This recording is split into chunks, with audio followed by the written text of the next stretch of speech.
High observer Kethra stood on the bridge of the Silent Witness and watched the stars. She had done this for 40 years. Watching was her job. Watching was what the Velkhari Dominion paid her to do. The Velkhari were an old race. They had conquered 3,000 worlds across the galaxy. They had crushed empires and broken species that dared to challenge them. But before they conquered, they watched. They learned.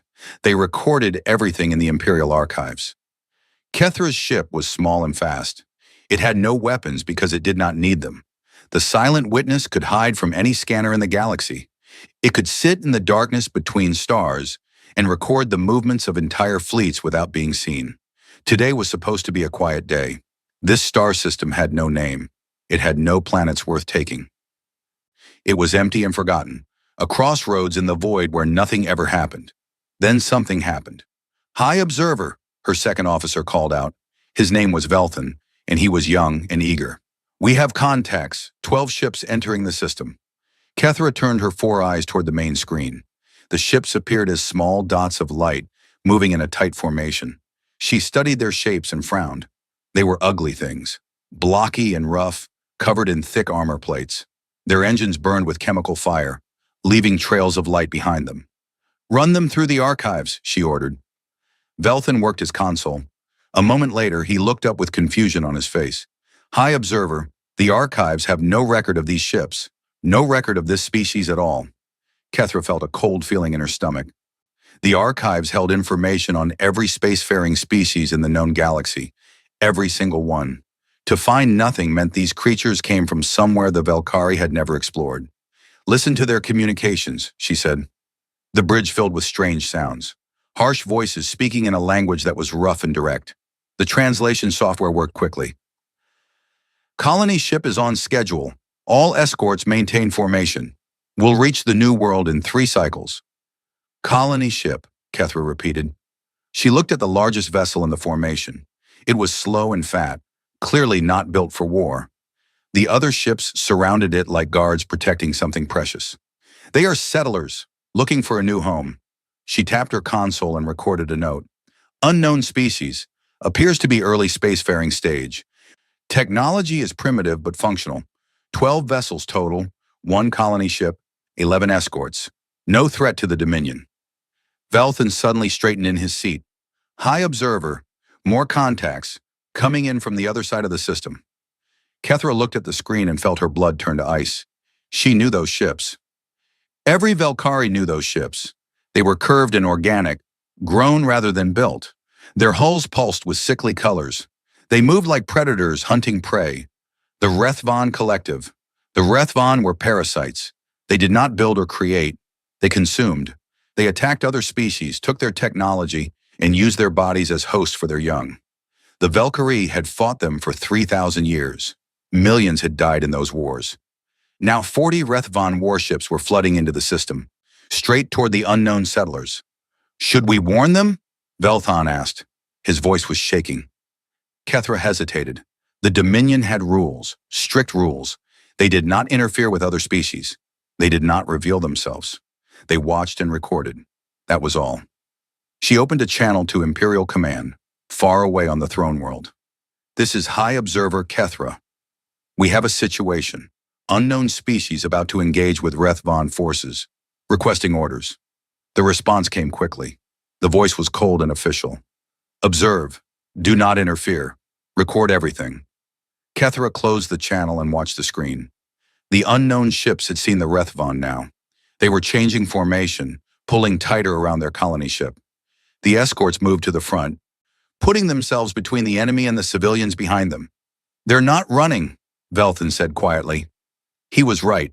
The unknown ships were not trying to escape. They were forming a wall. They were going to fight. Kethra felt something strange in her chest. She had watched many battles over her long career. She had seen species surrender. She had seen them flee. She had seen them beg for mercy. She had never seen a fleet of 11 small warships prepare to fight 40 Rethvon predators with no hope of winning. What are they doing? Velthan whispered. Kethra watched one of the unknown ships move ahead of the others. It was the smallest in the group, a destroyer maybe. It turned to face the coming swarm alone. A communication came through. A voice, strong and calm. "This is Captain Marcus Chen of the destroyer. Defiance. All ships, hold the line. No one gets through to the colony ship. Not one of them. Do you understand?" Other voices answered. Human voices, Kethra realized. That was what they called themselves. Humans. "Copy that, Defiance. We hold. For the colony. For the kids. They want to fight? Let's give them one they'll remember." The Rethvon swarm grew closer. Their ships spread out like fingers reaching for prey. In minutes, the battle would begin. Kethra sat down slowly in her command chair. She had a feeling she was about to witness something she would never forget. "Record everything," she told her crew. "Every second, every ship, everything." The first Rethvon weapons fired. The darkness of space lit up with acid and fire, and the humans did not run. On her screen, Kethra watched the destroyer Defiance charge straight into the heart of the enemy fleet. Alone, guns blazing, no retreat. "What manner of creatures are these?" Velthan asked. Kethra had no answer. In all her years, in all her records, she had never seen anything like this. A species that chose death over abandoning their own. A species that fought when fighting was madness. She recorded it all. Every moment. Every sacrifice. The galaxy needed to know about these humans, even if none of them survived the next hour. The battle was not a battle. It was a slaughter. Kethra watched from the bridge of the Silent Witness as the Rethvan swarm fell upon the human fleet like wolves upon sheep. The enemy ships were faster, stronger, and far more numerous. Their weapons spat streams of bioacid that could melt through metal like water through paper. The humans knew they could not win. Kethra could see it in their formation. They were not trying to win. They were trying to buy time. The destroyer, Defiance, was the first to die. It flew straight into the center of the Rethvon fleet with all weapons firing. Missiles exploded against organic hulls. Kinetic rounds punched holes through enemy ships. For a brief, beautiful moment, the small human vessel was dealing real damage. Then the swarm surrounded it. Acid streams struck the Defiance from every direction. Its armor melted. Its hull cracked open. But even as the ship died, it did not stop fighting. Kethra watched in disbelief as the Defiance turned toward the largest Rethvon cruiser and accelerated. "They're going to ram," Velthan said. The Defiance struck the cruiser at full speed. The human reactor exploded on impact. Both ships vanished in a ball of white fire. "They killed themselves," Velthan whispered. "They killed themselves to take the enemy with them." Kethra said nothing. She was watching the other human ships. They had seen the Defiance die. They had seen their comrades choose death, and not one of them retreated. The human cruiser, Iron Will, moved forward to fill the gap. Its captain's voice came through the communication channels, strong and steady despite the chaos around him. "All ships, close the line. Nothing gets through. Nothing." The Rethvon attacked again. 3 ships focused their fire on the Iron Will. Acid burned through its forward sections. Fires erupted along its hull. The ship began to list to one side, wounded and dying, but its guns kept firing. Kethra zoomed her sensors onto the Iron Will's bridge. Through the damaged hull, she could see humans moving. They were not panicking. They were not crying. They were working, fighting. A female officer was shouting orders while blood ran down her face from a wound on her head. A young man was carrying wounded crew members to escape pods while explosions shook the ship around him. The Iron Will lasted 7 more minutes. It destroyed 2 Rethvon ships before its reactor finally failed. The escape pods launched seconds before the explosion. Small metal seeds cast into the void. The Rethvon destroyed them all. Every single pod. They showed no mercy. Ship by ship, the human fleet died. The frigate, Never Surrender, fought until its last gun melted from overuse. The corvette, Distant Hope, used its own body to shield the colony ship from an acid barrage. The destroyer, Final Stand, rammed another enemy cruiser when its weapons ran empty. Each human ship that fell took enemies with it. Each crew fought to the last breath. Kethra recorded it all with growing wonder and growing horror. After 2 hours, only 3 human ships remained. They formed a final wall in front of the colony ship. Their hulls were burned and broken. Their weapons were nearly spent, but they held the line. The colony ship tried to run. Its massive engines fired, pushing the great vessel toward the edge of the system, toward escape, towards safety. It was too slow. The Rethvon swarm flowed around the last defenders like water around stones. 20 ships surrounded the colony ship. Acid streams struck its engines first, killing its ability to run. Then they targeted the hull, cutting it open like predators gutting their prey. Kethra heard the screams, human voices crying out in fear and pain, children wailing for their parents, parents calling for their children. The sounds filled the bridge of the Silent Witness and made her crew look away in shame. The 3 remaining warships charged into the swarm. They knew they were going to die. They charged anyway. The frigate Last Light exploded first, then the corvette Braveheart. The final ship, a damaged destroyer called Remember Us, fought for 3 more minutes alone against 20 enemies. Its captain spoke one final time before the end, a human male with gray hair and tired eyes. This is Captain James Rodriguez of the Remember Us. If anyone is listening, remember what happened here. Remember that we did not run. Remember that we fought for our families until the end. Remember us. The Remember Us died in fire and acid. Its hull broke apart. Its crew perished. The name became truth. The Rethvon swarm moved on. They did not salvage the wrecks. They did not search for survivors. They had no interest in the humans. The attack had been random violence, nothing more. A predator killing prey because it could. Silence fell over the battlefield. Kethra stared at the screen. 12 human ships reduced to floating wreckage. Thousands of human bodies drifting in the cold void. The great colony ship torn open, its precious cargo of families and children scattered among the stars. "They're gone," Velton said quietly. "All of them." Kethra replayed the footage. She watched the Defiance ram the cruiser. She watched the Iron Will fight with half its hull missing.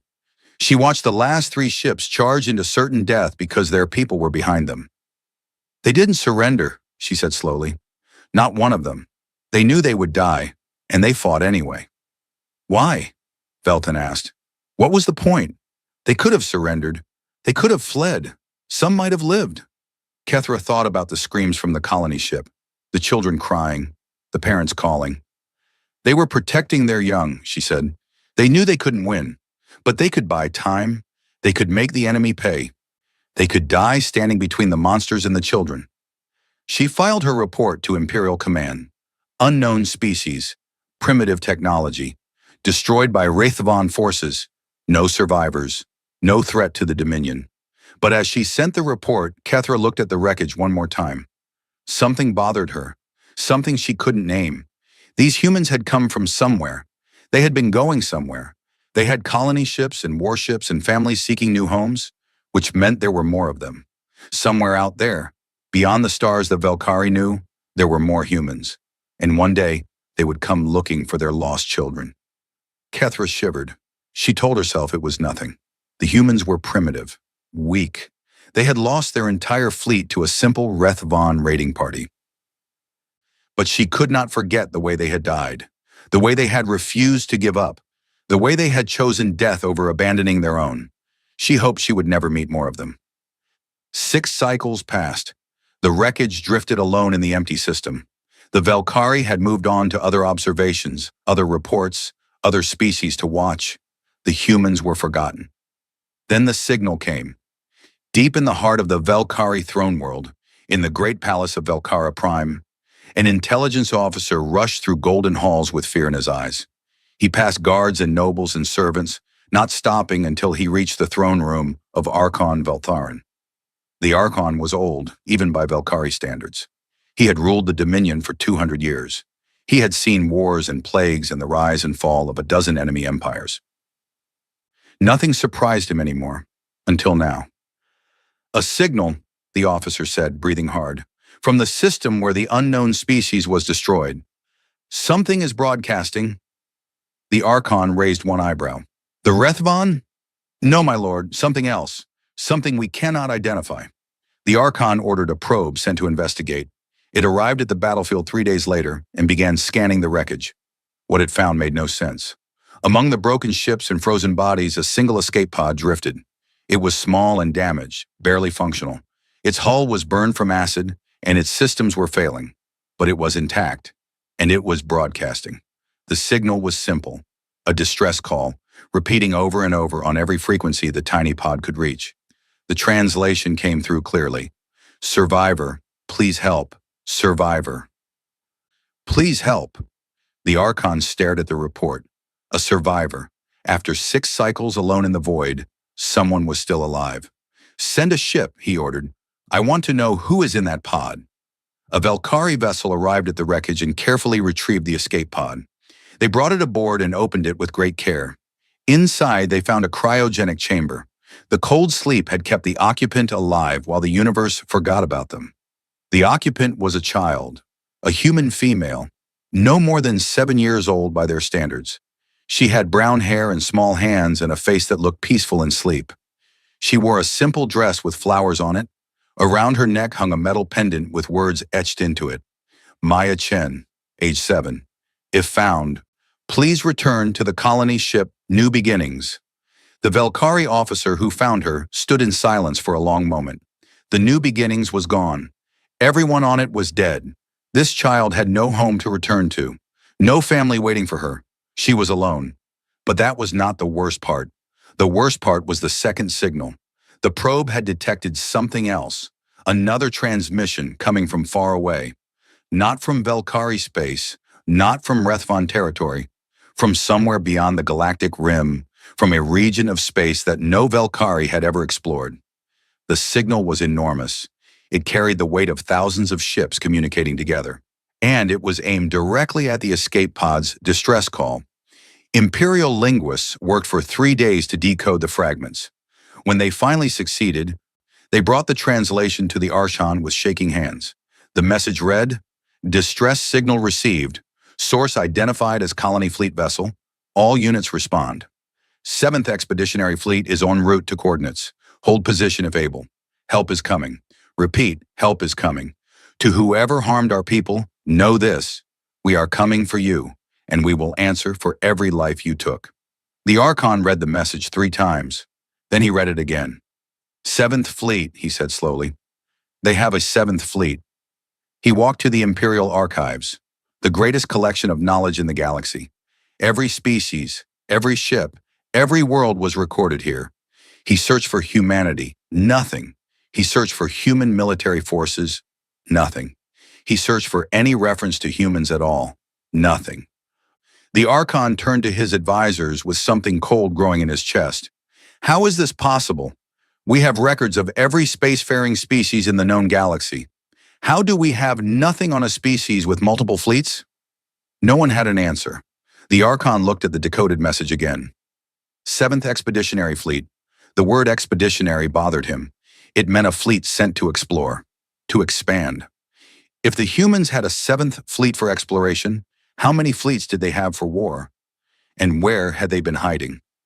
The answer came from an old astronomer who spent his life mapping the edges of known space. He looked at the signal's origin point and went pale. Beyond the rim, he said quietly.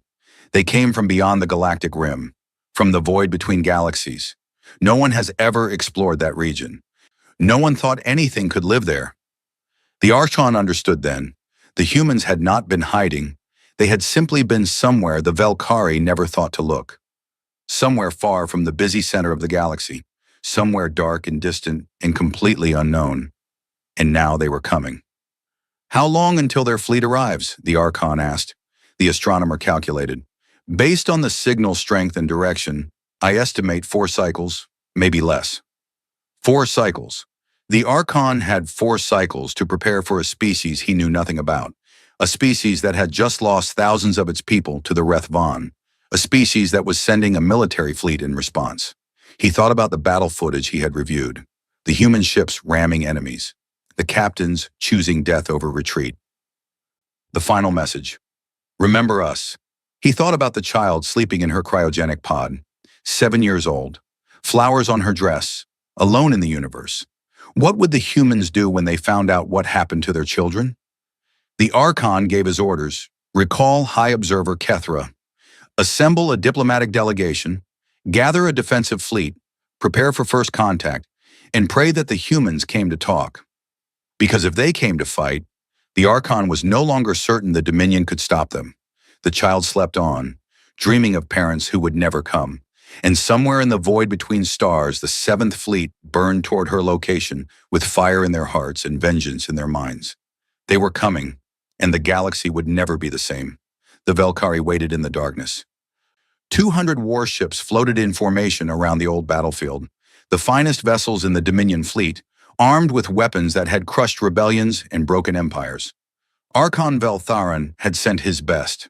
High Observer Kethra stood on the bridge of the diplomatic vessel, Ficino, voice of the Empire. She had been recalled from her observation duties to serve as a witness. She was the only Velkhari who had seen the humans fight, the only one who knew what they were capable of. She hoped her knowledge would be enough. The child Maya remained in medical care aboard the flagship. The Velkhari doctors had woken her gently and explained that she was safe. She had cried for 3 days straight, asking for her parents, asking to go home. The doctors had no answers for her. Now they waited for her people to arrive. "Any sign of them?" Admiral Corthan asked. He was a large Velkhari with scars from 100 battles. He did not fear the humans. He did not fear anything. "Not yet," a sensor officer replied, "but the signal strength is increasing. They are close." Kethra watched the empty space ahead. The humans would come through subspace, she assumed. All species use subspace for faster-than-light travel. It was the only way. She was wrong. Reality broke. There was no other way to describe it. Space itself tore open like cloth being ripped by giant hands. A wound appeared in the universe, burning with strange light and crackling with energy that made every sensor on every ship scream in alarm. And through that wound came the humans. Ships poured out of the tear in reality. Not dozens, not hundreds, thousands. They filled the darkness like stars being born. Carriers so large they blocked out the light of distant suns. Dreadnoughts covered in weapons that glowed with deadly energy. Cruisers and destroyers and frigates beyond counting. Fighter craft swarmed between the larger vessels like angry insects. Kethra's console showed numbers that made no sense. 3,000 ships, 4,000, 5,000. The count kept rising. Admiral Corthan's confidence vanished from his face. "That's not a fleet," he whispered. "That's not possible." At the center of the human formation, a single ship emerged. It was larger than anything Kethra had ever seen. Larger than the Velkhari flagship. Larger than some space stations. Its hull was covered in weapons, and its engines burned with enough power to move moons. The name was written on its side in letters that needed no translation. UHS Vengeance. The tear in reality closed behind the fleet. The humans had arrived. A communication channel opened. Every screen on every Velkhari ship showed the same image. A human female in dark armor stood on the bridge of the Vengeance. She had gray streaks in her black hair and cold eyes that had seen too much death. Her face showed no emotion at all. "I am Admiral Hana Reyes," she said. Her voice was calm and controlled. "Commander of the United Human Systems 7th Expeditionary Fleet. We received a distress signal from this location 6 cycles ago." She paused. Behind her, the bridge of the Vengeance was busy with activity. Hundreds of officers worked at their stations, preparing for whatever came next. 12 of our ships were destroyed here, Admiral Reyes continued. A colony fleet carrying 4,600 civilians, families, children, all gone. Her eyes seemed to look directly at Kethra through the screen. "We know what killed them. We have seen the wreckage. We have analyzed the weapon signatures, the Rethvan Collective." Admiral Corthan stepped forward to respond. "Admiral Reyes, I am Admiral Corthan of the Velkhari Dominion. We witnessed the attack on your people. We recorded it. We have the footage if you wish to see it." "You watched," Admiral Reyes said. Her voice did not change, but something in her eyes grew harder. "You watched our people die and did nothing. We had orders not to interfere." "I understand." The human admiral's face remained still as stone. "I am not here for you. I am here for the Rethvan. Give me their location, and we will leave your space in peace." A holographic image of Archon Veltharan appeared beside Admiral Corthan. The ruler of the Dominion had been watching from afar. Now he spoke directly. "Admiral Reyes, the Rethvan Collective is vast. They control hundreds of systems. They have millions of ships. Even a fleet as impressive as yours cannot hope to destroy them." Admiral Reyes smiled. It was a small movement of her lips that held no warmth at all. "We do not need to destroy all of them. We only need to make them pay for what they did. Give me the coordinates of their core worlds, their home worlds." Their breeding grounds. The Archon hesitated. And if we refuse? Then we will find them ourselves. We will search every system in this galaxy until we locate them. And we will not be careful about what is in our way. The threat hung in the air like poison. Kethra understood now. The humans were not asking permission. They were offering the Velkhari a choice. Help them or be treated as enemies. There was no third option. You would start a war with the Dominion? The Archon asked. We have ruled this galaxy for 10,000 years. Admiral Reyes leaned forward slightly. Your Dominion watched our children burn and did nothing. Do not speak to me of your power. You had the chance to save them. You chose to record their deaths instead. She straightened again. I will ask one more time. Where are the Rethvan? The Archon looked at his fleet. 200 ships against 5,000. Weapons he did not understand against technology he had never seen. A species that did not know how to surrender against an empire that had forgotten how to fight. He made his choice. I will give you the coordinates, he said quietly. The core worlds. The breeding grounds. All of it. Wise decision. But I must ask one thing in return. Admiral Reyes raised an eyebrow. Ask. What will you do to them? The Rethvan have existed for millions of years. They are a force of nature. What can you possibly do that will make a difference?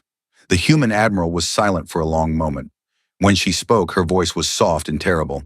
We will teach them something they have never learned in all their millions of years. We will teach them fear. We will teach them what happens when you touch human children. And when we are done, the galaxy will remember the lesson forever. She turned to her officers. Receive the coordinates, plot a course, and prepare the fleet for war. The communication ended. Kethra stood in silence as the great human fleet began to move. 5,000 ships of vengeance, burning toward the Rethvan homeworlds with death in their hearts. She thought about the colony ship New Beginnings, the children crying, the parents dying to protect them. She thought about the child Maya still asking for her family, and she thought about what was about to happen to the Rethvan collective. For the first time in her long life, Kethra was glad she was not the enemy of humanity, because the humans did not forgive, and they never forgot. The Velkhari watched from a safe distance as humanity went to war. It was not a war, it was an extinction. The 7th Fleet reached the first Rethvan colony world in 3 days. The parasites had no warning. One moment, their skies were empty. The next, human ships filled the horizon like an iron cloud. Admiral Reyes did not negotiate. She did not demand surrender. She did not ask questions. She simply gave the order. Burn it. Weapons fired from orbit. Weapons the Velkhari had never seen. Beams of pure energy that cut through the planet's crust. Bombs that cracked continents in half. Swarms of tiny machines that ate organic matter and turned living things to dust. The Rethvan world died in 6 hours. Every hive, every breeding pit, every single parasite on the surface. Gone. The humans moved on to the next world. Velkhari intelligence officers watched the footage with growing horror. They had fought the Rethvan for 3,000 years. They had lost millions of soldiers and hundreds of worlds. The war had seemed endless, unwinnable. The humans ended it in 40 cycles. World by world, the Rethvan collective fell. Their fleets tried to fight back. They gathered their greatest armadas and threw them at the human advance. It made no difference. Human ships were faster. Human weapons were deadlier. Human tactics were brutal and effective. The Rethvan had never faced an enemy that did not fear them. They did not know how to respond. On the 19th cycle, the humans reached the Rethvan homeworld, the ancient planet where the parasites had first evolved, the heart of their civilization for millions of years. The battle lasted 2 days. Thousands of Rethvan ships defended their home with desperate fury. They fought to the last. It did not matter. When the fighting ended, Admiral Reyes descended to the surface with a ground force. They found the great breeding chambers deep underground. Millions of Rethvan eggs waiting to hatch. The future of the species. A Velkhari observer aboard the Silent Witness recorded what happened next. The footage would be studied by military academies for centuries. Admiral Reyes stood before the breeding chambers. A Rethvan queen, ancient and enormous, lay dying at her feet. The queen spoke through a translation device. Why? The queen asked. We are millions of years old. We have consumed 1,000 species. Why do you fight so hard for a handful of dead colonists? Admiral Reyes looked down at the creature. Her face showed nothing but cold determination. Because they were ours, she said simply. Our people, our families, our children. You took them from us. Did you think we would forget? Did you think we would forgive? We did not know, the Queen whispered. Your species was not in our records. We did not know who you were. Now you do. Admiral Reyes raised her hand. Behind her, human soldiers aimed their weapons at the breeding chambers. Millions of eggs, the last hope of the Rethvon species. You killed 4,600 humans, the Admiral said. You killed children, and now your entire species will pay the price. This is what humanity does. We remember every death. We repay every wound. No matter how long it takes, no matter how far we have to go, we never stop. The Queen made a sound that might have been a laugh or a sob. You would destroy an entire species for revenge? What manner of monsters are you? Admiral Reyes smiled that cold, terrible smile. We are humans, and we protect our own. She lowered her hand. The soldiers fired. The breeding chambers burned. The eggs died. The Queen screamed once and then fell silent forever. Within 40 cycles, the Rethvon Collective ceased to exist. Every world sterilized, every hive destroyed, every single parasite hunted down and eliminated. A species that had terrorized the galaxy for millions of years was gone, erased from existence. The humans did not celebrate. They did not claim territory. They did not demand payment or power. They simply retrieved the child Maya from the Velkhari and prepared to leave. Admiral Reyes sent one final message to Archon Veltharon before the fleet departed. Thank you for the coordinates. The child is safe. She will be returned to her extended family in human space. As for the Rethvon, they no longer exist. Consider it a gift to the galaxy. The Archon responded carefully. Admiral, your actions have changed everything. Every species in this galaxy will hear what you did. They will fear you. Good. Admiral Reyes paused. Let them fear us. Let them remember what happens when humanity is wronged, and let them know one thing above all else. Our children are sacred. Touch them, and we will find you. No matter where you hide, no matter how powerful you think you are, we will find you and we will end you. Is that a threat? It is a promise. The Dominion watched our people die and did nothing. I understand orders. I understand politics. But I do not forget. If the Velkhari ever harm human civilians, we will return. And next time, we will not be so polite. The communication ended. The 7th Fleet gathered in formation, 5,000 ships that had just erased a species from existence. They activated their strange technology, and reality tore open once more. One by one, they vanished through the wound in space. Then they were gone. Kethra stood on the bridge of the Silent Witness and watched the stars return to normal. The humans had left. The Rethvon were destroyed. The galaxy was changed forever. She thought about the child Maya, 7 years old with flowers on her dress. The humans had come across the galaxy with 5,000 warships and destroyed an entire species to save that one little girl. What kind of creatures did such things? She filed her final report on the humans. It was simple and short. Archon Veltharon read the report and ordered a new entry added to the Imperial Archives. For the first time in Dominion history, a species was not classified by threat level or technology or territory. Instead, they received a single warning. The entry read, Humanity species status, spacefaring. Territorial, extremely dangerous. Home region, beyond the galactic rim. Full extent unknown. Military strength, unknown. Minimum observed, 5,000 plus warships in single fleet. Threat assessment, absolute. Imperial directive, do not engage. Do not provoke. Do not harm their civilians. If humans are encountered, treat with extreme respect. If humans request assistance, provide it without hesitation. Special warning, human children are protected by the entire species. Harming a human child will result in total retaliation, regardless of cost. Final note, if conflict with humanity is unavoidable, immediate surrender is recommended. The entry spread across the galaxy. Every species read it. Every government studied the footage of the Rethvon destruction. Every ruler learned the same lesson. Humanity was not a species to be conquered or threatened or ignored. Humanity remembered its dead. Humanity protected its young. And humanity never, ever forgave. Far away in a quiet home on a green world beyond the galactic rim, a little girl named Maya sat in her grandmother's lap. She still had nightmares sometimes. She still cried for parents who would never come home. But she was alive. She was safe. And she was loved. That was what humanity fought for. That was why they would never stop.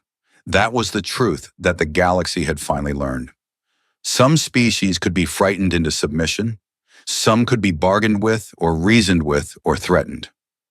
But humanity? Humanity just had to be left alone because the alternative was too terrible to imagine.